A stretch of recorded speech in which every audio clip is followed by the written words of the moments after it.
Bienvenidas, bienvenidos al acto conmemorativo del Día Internacional de los Derechos Humanos que organiza Amnistía Internacional en Extremadura. En este caso, en el año 2021, lo hacemos desde la ciudad de Trujillo, el Palacio de los Barrantes Cervantes, al cual, a la Fundación Obra Pía de los Pizarro, agradecemos enormemente las gestiones realizadas para que este acto pueda realizarse aquí. Amnistía Internacional se moviliza un año más para conmemorar este día, el 10 de diciembre de 1948, un día en el que se aprobó la Declaración Universal de los Derechos Humanos. Cumple, por tanto, 73 años. Y hacemos este acto desde la entidad autonómica y los grupos locales de Amnistía Internacional en Extremadura para denunciar las violaciones de estos derechos fundamentales que sufren a diario personas en distintas partes del mundo. El acto de hoy forma parte de esta serie de conmemoraciones que venimos realizando desde la entidad autonómica de Amnistía Internacional en Extremadura con motivo del Día de los Derechos Humanos, y el acto va a consistir en la intervención en primer lugar de la presidenta de Amnistía Internacional en Extremadura, Remedios Tierno. Posteriormente tomará la palabra con su alocución la activista y abogada colombiana-española Diana Tamayo, y por último tendrá lugar el acto de entrega de los 3 premios que forman parte de la 5ª edición del concurso de microrrelatos sobre derechos humanos de Amnistía Internacional en Extremadura. Por tanto, en primer lugar, si os parece, toma la palabra Remedios Tierno, que es la presidenta de Amnistía Internacional en Extremadura, que ella nos ofrecerá una visión sobre la situación de los derechos humanos en el mundo. Cuando quieras, Remedios. Bueno, buenas tardes. La verdad que para mí es un placer celebrar el Día de los Derechos Humanos en Trujillo con tantas personas queridas y conocidas aquí. Cada 10 de diciembre, el activismo extremeño de Cáceres y Badajoz, de las distintas ciudades, nos reunimos en un punto de la geografía extremeña para celebrar el Día de los Derechos Humanos y también para reivindicar el respeto a los derechos humanos. Es la única salida digna y realmente efectiva a cualquier crisis, pandemia o situación que haya. Este año nuestra organización ha puesto el acento en la represión del derecho a la protesta y a las limitaciones a la libertad de expresión con las que muchos gobiernos han respondido a las protestas de la ciudadanía ante la crisis económica, social y sanitaria por la que estamos atravesando. La protesta ciudadana es un arma poderosa. Por eso los gobiernos lo saben e intentan, con viejos y con nuevos métodos, terminar con ella. Eso lo sabe Zhang, una mujer encarcelada en China por informar sobre la COVID-19 en los primeros momentos cuando comenzó la pandemia en Wuhan. Lo sabe Wendy Galarza, una mujer mexicana de 30 años que protestaba por la violencia contra las mujeres y recibió disparos de la policía. Lo saben las organizaciones declaradas terroristas por defender los derechos humanos en Israel. Lo saben los jefes y las jefas de Estado, periodistas, incluso la familia de Jamal Khashoggi, que han sido espiadas por el sistema de vigilancia puesto en marcha por Israel. Lo saben las mujeres afganas que protestaron contra la toma de Kabul por parte de los talibanes, que siguen escondidas. Son mujeres que eran juezas, enfermeras, empresarias, mujeres que tenían su trabajo con mucho esfuerzo porque la situación era ideal, pero que habían conseguido empezar a levantar cabeza y ahora están siendo perseguidos. Detenciones, uso indebido de la fuerza, leyes represivas, son viejos métodos. Vigilancia a través de Internet, a través de las redes sociales, son nuevos métodos. El fin es el mismo: terminar con la libertad de expresión y de protesta. En nuestro país, en estos momentos, se está debatiendo sobre la Ley Mordaza, norma que Amnistía Internacional ha criticado en numerosas ocasiones por el impacto negativo que tiene en la libertad de expresión y en el derecho a la protesta. En el último año hemos denunciado el uso indebido de las porras policiales en Madrid durante la manifestación que hubo cuando se protestaba por el asesinato del joven Samuel Luis. Hemos denunciado el uso de armas indebidas en Linares en febrero, de pelotas de goma en Barcelona en las protestas convocadas por la detención de Pablo Hasél. El último caso han sido las protestas de Cádiz en el sector del metal. Las imágenes publicadas han mostrado el mal uso de las balas de goma. Amnistía se opone y ha pedido reiteradamente al Gobierno y a otros gobiernos que se dejen de usar las balas de goma porque son muy imprecisas. Pueden dar en la parte alta del cuerpo de las personas y dar a personas que no tienen nada que ver. Es decir, hay una normativa internacional a que nuestro país, como otros países, están acogidos, que hay que respetar. Entonces, cuando se utiliza el material antidisturbio, tiene que ser según los estándares internacionales que tenemos suscritos. Amnistía Internacional ha pedido, una vez más, que todos estos casos, que son casos de violación de los derechos de las personas, sean investigados debidamente y que las víctimas pues, tengan la justicia que merecen. Hablamos de derechos vulnerados. De eso hablan los textos recibidos en nuestro concurso. A través de los medios de comunicación oímos hablar de fronteras, de personas que solicitan asilo, personas que son devueltas, mujeres y niñas que son golpeadas a la puerta de Europa. Los artículos 13 y 14 de la Declaración Universal de los Derechos Humanos dicen, consagran el derecho a buscar refugio en otro país, el derecho a desplazarse en el propio país. Nadie se exilia, nadie abandona su tierra, su hogar por capricho. Ningún ser humano expone su vida y la vida de sus hijos y de sus hijas porque sí, lo exponen para sobrevivir. Las personas son perseguidas en distintos lugares por pensar diferente, por tener una religión distinta a la mayoritaria, por ser su condición sexual diferente a la de la mayoría. Las personas tienen que desplazarse porque sus ríos, sus tierras están contaminados y ya no les dan para vivir. Porque hay guerras, y en esas guerras siempre quien pierde es la población civil. Y dentro de la población civil, quienes más sufren son las mujeres y las niñas. Antes de hacer caso a soluciones simples, cargadas de odio, que justifican la expulsión, el trato indigno que sufren las víctimas, hagamos un ejercicio de humanidad. Ellas son nosotras. Eso es lo que desde el arte, desde la literatura, han hecho las autoras y autores de los textos enviados a nuestro concurso. Un ejercicio de humanidad desde la literatura. Por eso, en nombre de Amnistía Internacional, damos las gracias por vuestras palabras, por poner vuestro arte al servicio de esa humanidad que todos compartimos. Muchas gracias.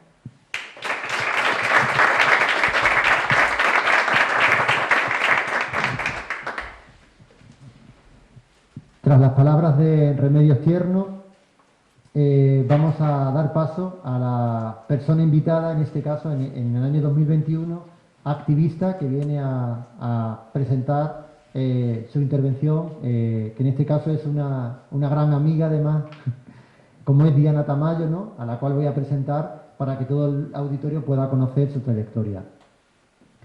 Los derechos humanos forman parte de la abogada Diana Marcela Tamayo Montoya casi desde su niñez, cuando su vida transcurría entre las casas de sus dos abuelas, unas mujeres de tradición campesina y católica que practicaban en su día a día la solidaridad de compartir lo poco que tenían con las demás personas. A la generosidad que nació en la Medellín de los años 80 le tocó ver todas las consecuencias de la violencia política mezcladas con el narcotráfico. Pese a no llegar a conocerlo, a Diana le marcó la figura de su abuelo paterno, del que supo con los años que perteneció al Partido Liberal. Fue inspector de sanidad en un pueblo del suroeste antioqueño y que lo mataron por no dejarse sobornar por terratenientes de la zona. Además, según le contaron, por su militancia en el partido, la Iglesia Católica no le permitió ser enterrado en un cementerio. Todas esas vivencias marcaron su vocación para ser jurista. Al sentir una aberración visceral ante hechos injustos que atentan contra la dignidad humana. En la Universidad de Antioquia, donde estudió Derecho, Diana Tamayo inició su formación profesional y política, que le permitió conocer espacios de defensa de derechos humanos como el Comité Permanente por la Defensa de los Derechos Humanos Héctor Abad Gómez, que además está muy de actualidad la figura de Héctor Abad Gómez, por ser el protagonista de la película que ha rodado hace poco, El silencio de otro, y por supuesto por la novela que escribió su hijo, basada en la historia de la relación con su padre, ¿no? Este gran activista por los derechos humanos en Colombia. Y posteriormente, además, Diana participó en la Asociación de Familiares de Detenidos Desaparecidos. De todas las estrategias de represión utilizadas por la violencia gubernamental, las que más le marcaron, según afirma, fueron los impactos ocasionados por la desaparición forzada y el modus operandi de las ejecuciones extrajudiciales, en las que se evidencia cómo todo el aparato del Estado permitió garantizar la impunidad. En 2004 conoció a su pareja, un extremeño que en esos momentos era voluntario expatriado con la organización Brigadas Internacionales de Paz, una organización que ha acompañado durante décadas a organizaciones defensoras de derechos humanos en distintos países, entre otros Colombia. En 2007 decidieron instalarse en España y en la actualidad residen en San Vicente de Alcántara. Diana Tamayo ha proseguido con su activismo en pro de los derechos humanos aquí en Extremadura, sobre todo concertando apoyos al pueblo colombiano en su búsqueda de una paz con justicia social. Han sido claves sus aportaciones a la creación, el fortalecimiento de la Plataforma Extremeña de Solidaridad con Colombia, un espacio que busca ser articulador de iniciativas en favor de los derechos humanos en Colombia y de las personas que los defienden, integrando de ese modo el activismo social, político, feminista, rural y artístico desde la expresión más humanista de la solidaridad con el pueblo colombiano. Además me hace una especial emoción que sea Diana, ¿no?, quien protagonice de alguna forma este acto, ¿no?, con su discurso, ¿no?, en pro de los derechos humanos, puesto que nos conocemos ya hace algunos años, ¿no?, en un curso de verano en el monasterio de Yuste, y desde entonces hemos unido fuerzas y sinergias para seguir luchando en pro de los derechos humanos en cualquier parte del mundo, pero en especial en todo lo que tiene que ver con la defensa de los acuerdos de paz en Colombia y de la consecución de una paz con justicia social en el país colombiano, ¿no? Sin más, doy la palabra a Diana Tamayo, que intervendrá con su alocución, que lleva por título Refugiados en su propio suelo. Cuando quieras, Diana.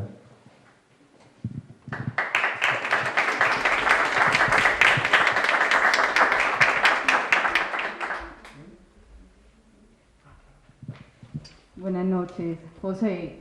Mil gracias por tu generosa presentación. La verdad es que me emociona porque lo hablo por mis compañeras activistas colombianas. Gracias a Amnistía hemos podido seguir aquí en territorio español nuestro activismo. Creo que Amnistía en todas las ciudades nos ha ofrecido esos espacios para continuar nuestro activismo y eso no tiene valor, no se imaginan el valor que tiene para nosotras. Agradezco mil veces el haberme invitado a este día tan especial. Para mí sí es muy especial porque en estos 73 años que nos convoca esta Declaración Universal de los Derechos Humanos, pues sí encontramos, y es evidente, las diversas posturas que hay frente a la vigencia de esa Declaración Universal. Mientras nos encontramos posturas que afirman el fracaso de la Carta, dado el contexto,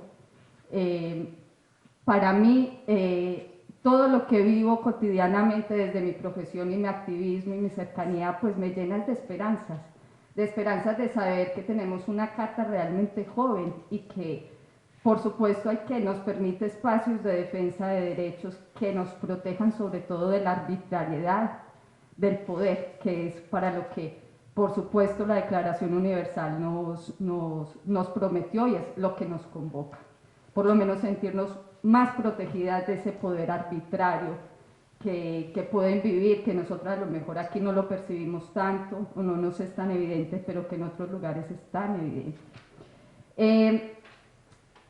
Para esta charlita le pusimos el título Refugiadas en su propio suelo, para traer a la memoria algo que vivimos en Colombia, que es muy evidente por ser el país en donde más desplazados internos hay en el mundo. Es el primer país con más desplazados, cerca de 9 millones de personas han tenido que salir de sus territorios, han tenido que salir de sus tierras de manera forzosa, pero que no han cruzado fronteras y se han quedado refugiadas, abandonadas por el Estado y que no han podido contar con la protección de otros estados y hacer derecho del ejercicio de ese artículo 14 de la Declaración Universal.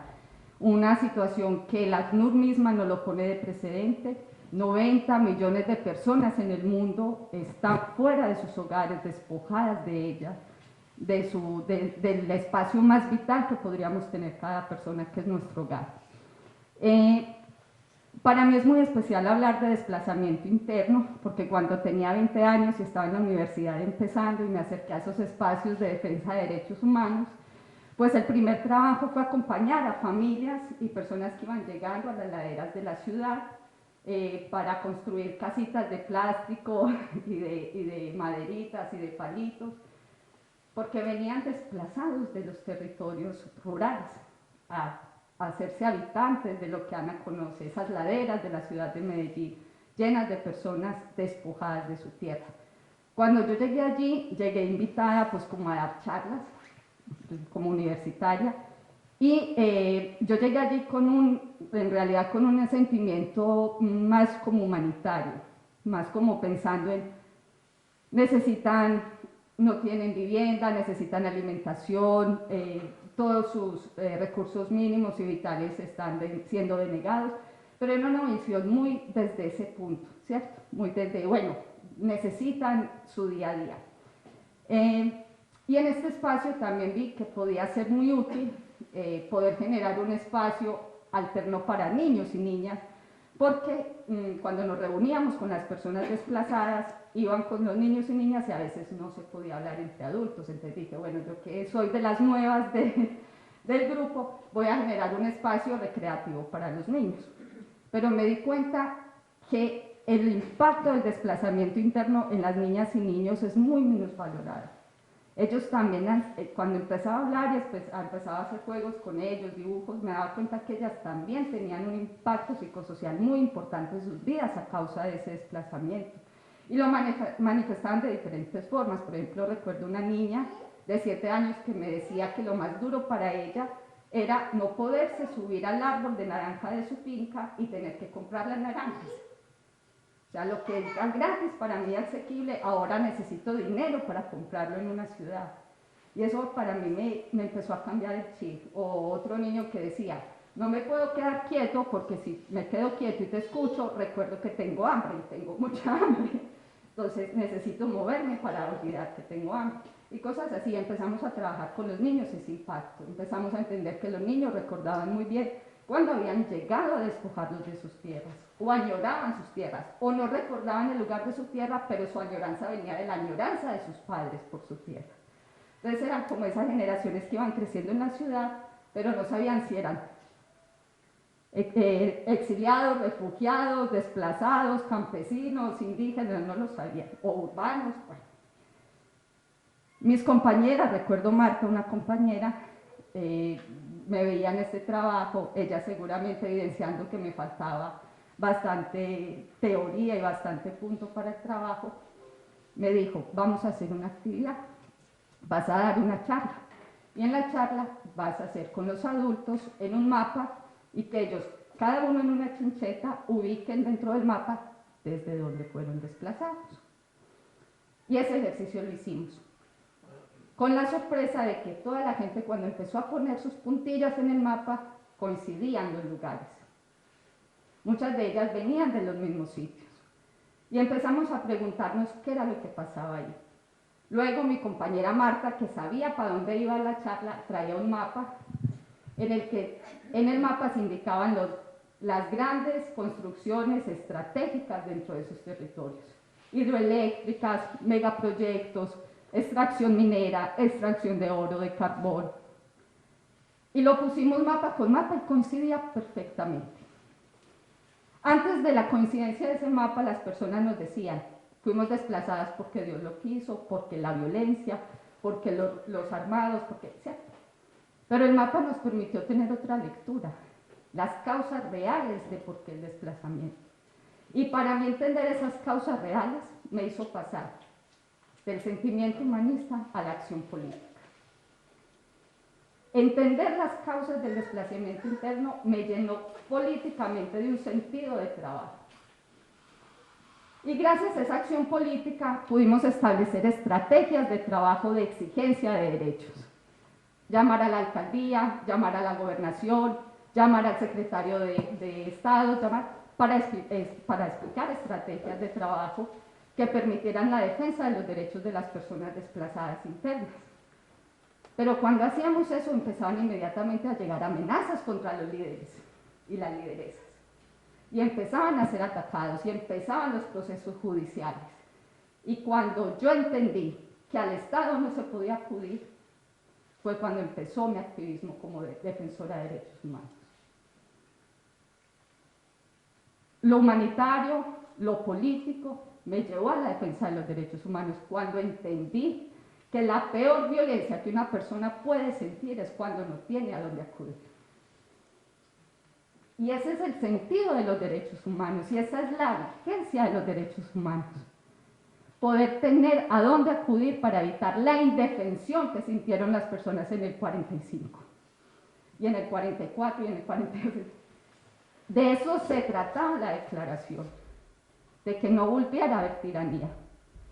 Y esa es la vigencia que tenemos que defender ahora. Me tiembla la voz porque es un tema que de verdad porque claro, me transporta, pero también porque quería compartírselos desde la vivencia. El desplazamiento, en este momento el desplazamiento interno, si me permiten centralizarlo en Colombia, el desplazamiento interno en Colombia pensábamos que iba a tener solución con la firma del Acuerdo de Paz en el 2006. Era el gran problema. La tierra era el gran problema en Colombia y eso lo sabíamos desde siempre. Pues para darle solución había que hablar del tema de tierras. Y el gran punto, el punto 1 del Acuerdo de Paz en Colombia hablaba de la devolución o la restitución de tierras a las personas desplazadas. Pero ¿ello qué implicaba? Que teníamos el mapa. ¿Quién tenía la tierra? Endesa, Repsol, Canal Isabel II, todas esas empresas extranjeras que estaban diciendo sí acuerdo de paz en Colombia, pero no de cualquier forma y no a costa de nosotros y nuestros intereses. Y por eso se tuvo que renegociar el acuerdo de paz en Colombia, porque el primer acuerdo, recuerdan antes del referendo, hablaba de la responsabilidad de las empresas en el conflicto. En el segundo acuerdo, el definitivo, eliminó el tema de las empresas. Era el gran problema de ese acuerdo. ¿Y qué implicó? Que en este momento no podemos ir a través de la defensa del acuerdo de paz a atacar la responsabilidad de estas empresas en el desplazamiento forzado interno. Y en la práctica, ¿qué está pasando? Pues que las personas les prometieron que le iban a restituir su tierra, están yendo a pedir su tierra, pero su tierra ya la tienen otras personas, que no se las van a devolver. Y esas cifras que nos vienen llegando de tantos asesinatos de líderes y lideresas sociales en Colombia es de personas que están pidiendo la restitución de sus tierras en la mayoría de las veces. Y entonces son personas que siguen siendo desplazadas internas, no se les ha resuelto su situación. Y no solo eso, sino que las segundas, terceras generaciones, como me decían allí las personas desplazadas en los talleres, decían, una de las cosas que necesitamos es que las generaciones no pierdan su identidad como campesinas, como indígenas, porque cuando vuelvan ya no van a querer seguir trabajando la tierra. Y la ciudad solo les ofrece pobreza. Solo les ofrece pobreza. Y eso solo lo puede decir alguien que ha vivido de la tierra y que sabe la dignidad de lo que es trabajar de la tierra y no necesitar nada ni depender de nada, sino poder trabajar de su tierra. Las personas que tenemos lugares con huerta y eso, más o menos podemos entender lo que significa para alguien que la despojen de sus territorios. Pues bien, pese al acuerdo de paz y pese a que no se ha cumplido ello, 44.000 personas han sido desplazadas forzadamente solo este año en Colombia.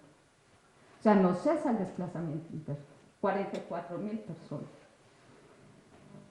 que no han podido salir del país, que siguen estando agredidas por el Estado, que no van a querer salir del país porque o no tienen recursos o no quieren seguir en los territorios.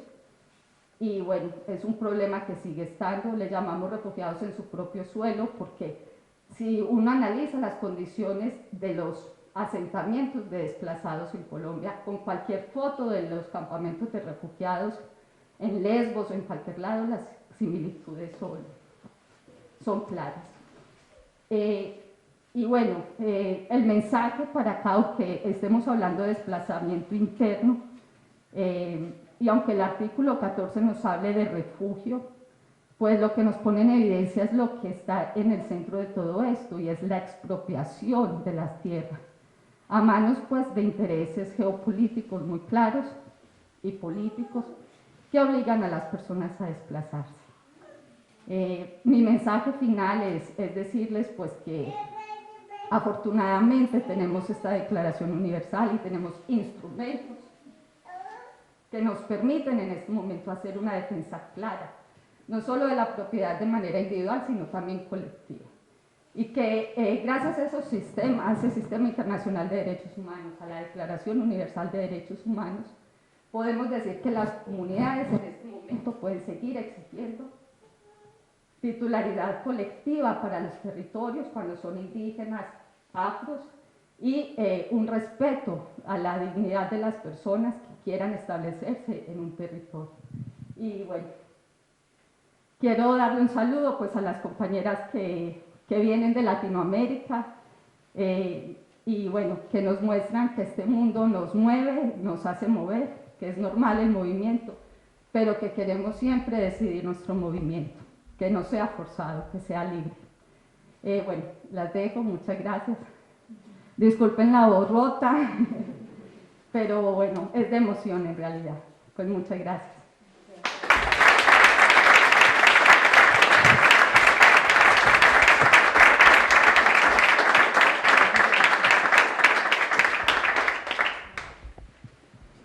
Muchas gracias, Diana, por esa convicción, por ese compromiso tan fuerte en pro de los derechos humanos como jurista, como abogada, pero sobre todo como activista, y desde ese sentimiento de humanidad, de cercanía hacia el sufrimiento en este caso de las personas en Colombia, pero es extensible a cualquier parte del mundo. Gracias, de verdad.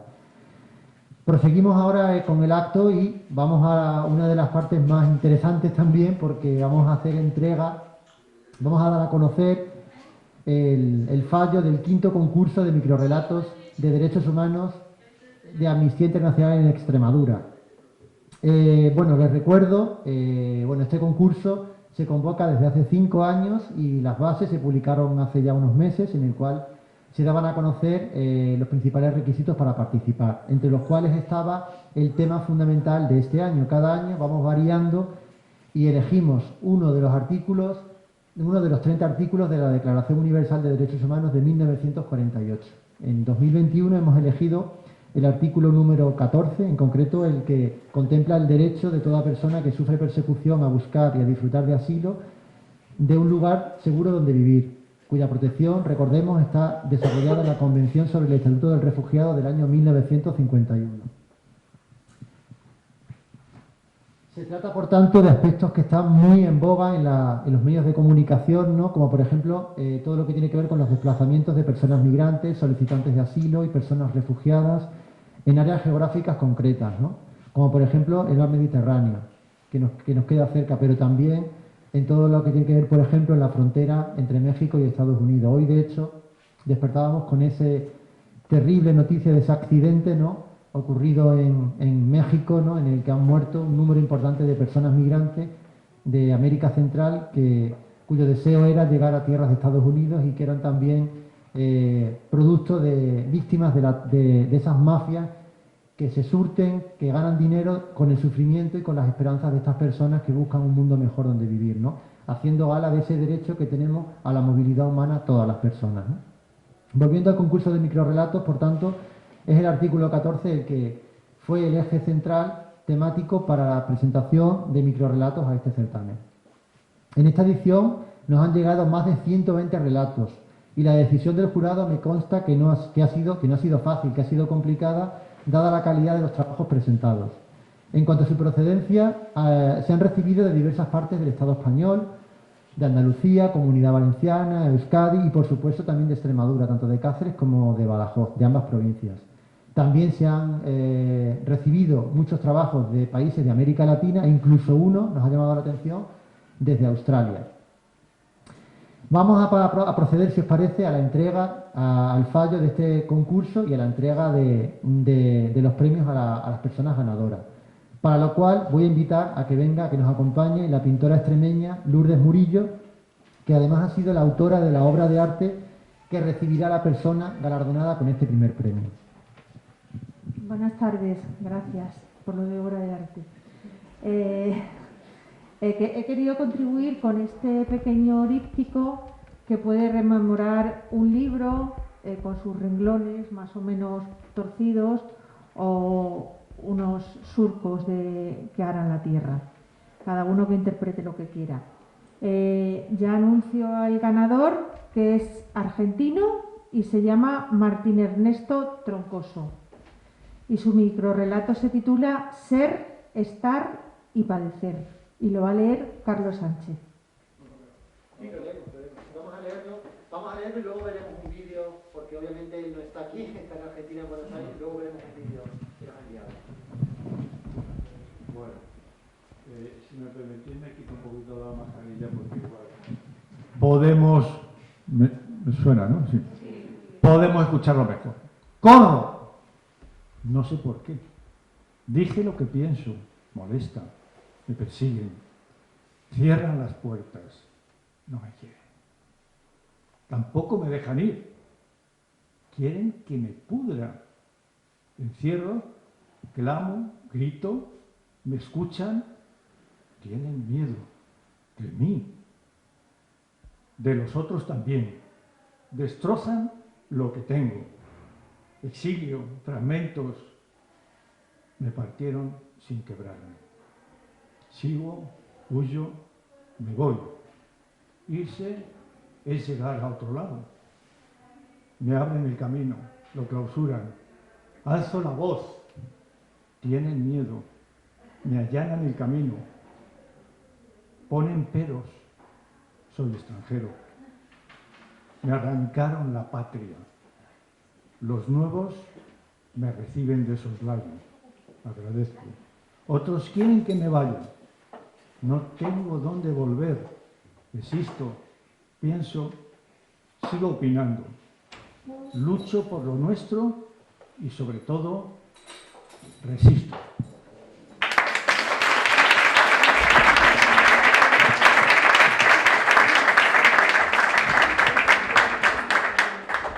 Antes de ver el vídeo que nos ha enviado Martín Ernesto, vamos a leer las valoraciones que nos ha hecho el jurado, para la elección de este primer premio.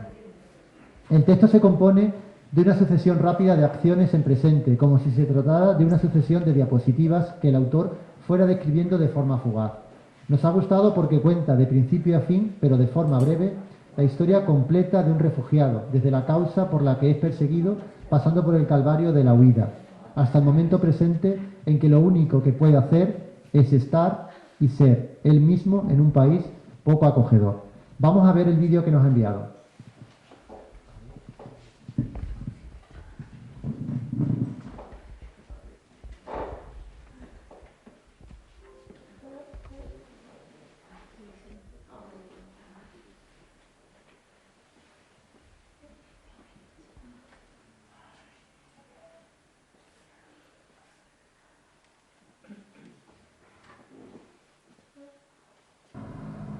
Hola Amnistía, hola Extremadura. Bueno, antes que nada quiero agradecerles muchísimo el premio que me han otorgado y sinceramente en este caso es una ocasión muy especial. Amnistía Internacional, desde que yo era adolescente, un adolescente idealista, me produjo muchísimas satisfacciones y orgullo de intentar colaborar con la causa. En 1988, el 10 de diciembre, el Día de los Derechos Humanos, yo viví uno de los momentos más lindos de mi vida cuando el Festival de Amnistía Internacional se cerró acá en Buenos Aires y yo estuve presente. Les cuento que para este viejo rockero fue un placer enorme y un momento inolvidable de haberlo vivido. No siempre se puede disfrutar lo lindo con lo bueno, cuando tendría que ser lo natural. Me parece que Amnistía siempre ha cumplido un rol fundamental en la defensa de los derechos humanos. Y estamos hablando de algo que tendría que ser obvio, no puede ser que en el pleno siglo XXI todavía estemos discutiendo las cosas que se están discutiendo. Pero ocurre, lamentablemente ocurre. Para eso, el arte y la militancia tienen que estar unidos para pegarle los cachetazos a la humanidad lo suficientemente necesarios para despertarla de cosas que están aconteciendo que no tendrían por qué ocurrir. El tema de este año fue los exilios. Y es increíble que todavía gente, por pensar diferente o por haber nacido en un lugar equivocado, en el momento equivocado, tenga que abandonar sus tierras. Estamos en momentos difíciles, la pandemia ha hecho recrudecer un pensamiento muy totalitario y el trabajo de amnistía y el trabajo de las personas que también trabajan en el campo del arte es fundamental porque tenemos que avisar que ese camino es el equivocado. Así que desde acá, desde Buenos Aires, les agradezco y la verdad, no solo les agradezco el premio, sino les agradezco la enorme labor que están haciendo porque me parece que están ayudando a que construyamos un mundo mejor, mucho mejor. Y desde ya, como hemos utilizado en el eslogan de Amnistía en Argentina, antes que nada, ni un paso atrás. Gracias.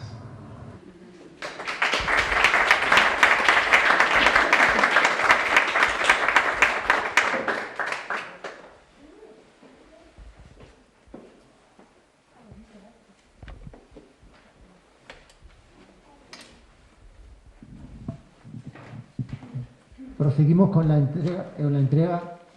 No, vamos a proceder. Sí, vamos a proceder al acto simbólico de entrega de la obra de Lourdes Murillo a un miembro de Amnistía en Extremadura, ¿vale? Al no poder estar presente aquí su autor, que como habéis visto reside en Buenos Aires.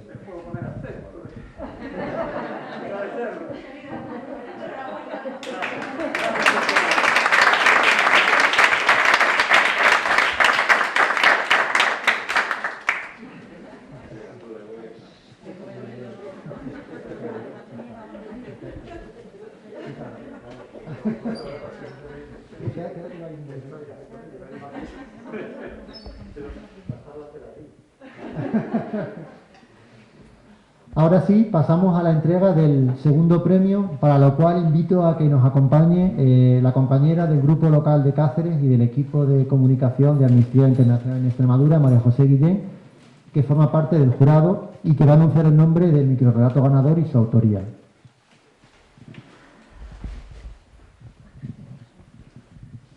Buenas tardes. El segundo premio es para María Soledad García Garrido, que viene de Cáceres y que ya es conocida nuestra porque no es la primera vez que gana un premio con nosotros. Le agradecemos muchísimo su participación y espero que se acerque enseguida a leer su relato y a recibir su premio.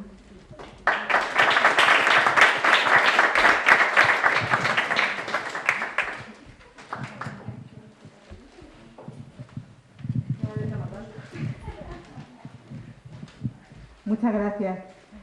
Tú has hablado con la voz rota y nos has roto a nosotros el corazón mientras hablabas. Y bueno, pues estamos muy emocionados. Mi relato es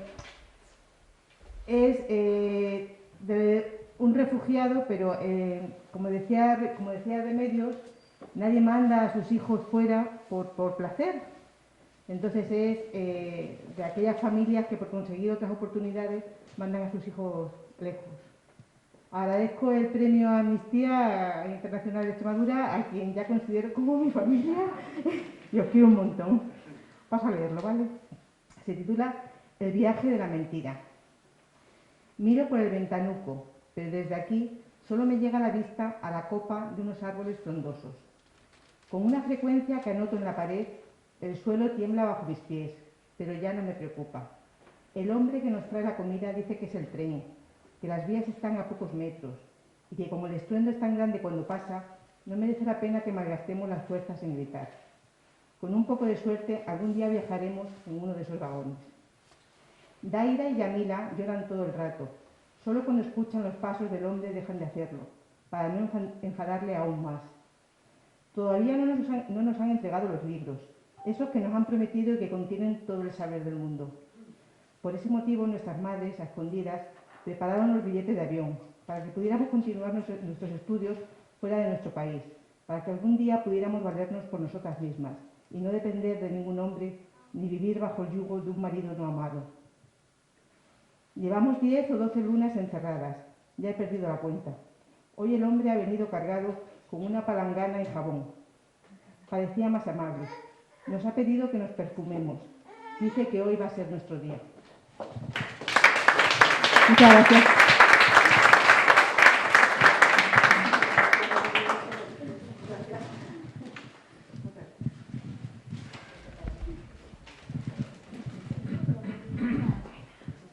Una vez que hemos conocido ya la autoría, Soledad, además, repite, ¿no? Porque creo que...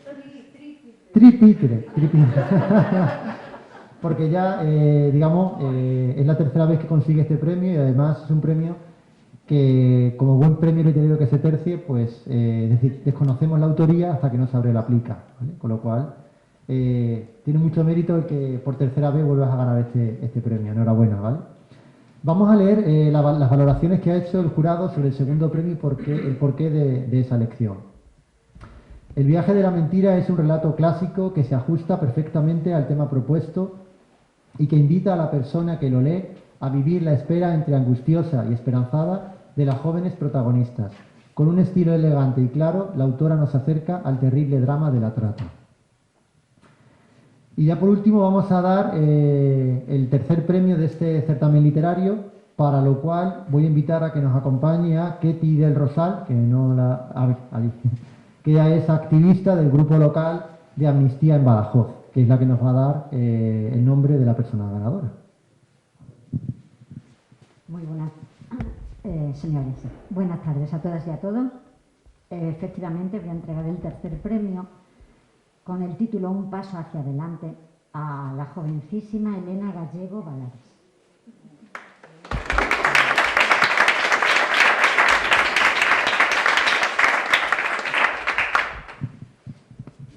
Y por fin alguien me dejó pasar. Y muchas gracias. Gracias a ti.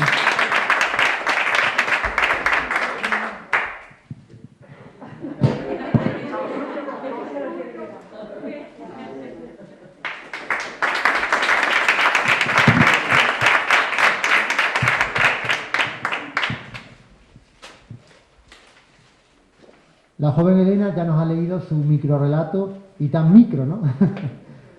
Vamos a ver cuáles han sido las impresiones del jurado para su elección. Este microrelato, titulado Un paso hacia adelante, de Elena Gallego Valares, que lo presentó con el seudónimo Clementina, responde al modelo monterrosiano de la brevedad.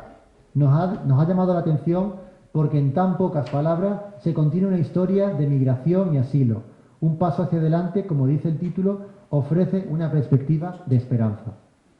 Y precisamente con ese deseo, con ese halo de esperanza, ¿no?, en pro de la defensa de los derechos humanos, este día de hoy, 10 de diciembre de 2021, ¿no?, en el que hace 73 años tuvo lugar esa aprobación por las Naciones Unidas, queremos dar por concluido este acto, no sin antes hacer una invitación, por supuesto, a todas las personas presentes a que conozcan a Amnistía, a que apoyen su labor en pro de los derechos humanos de muchas formas, bien haciéndose socia, activista o también haciendo ese ciberactivismo, apoyando las muchas campañas que esta organización desarrolla a través de Internet, además de otras vías de participación que existen en esta organización.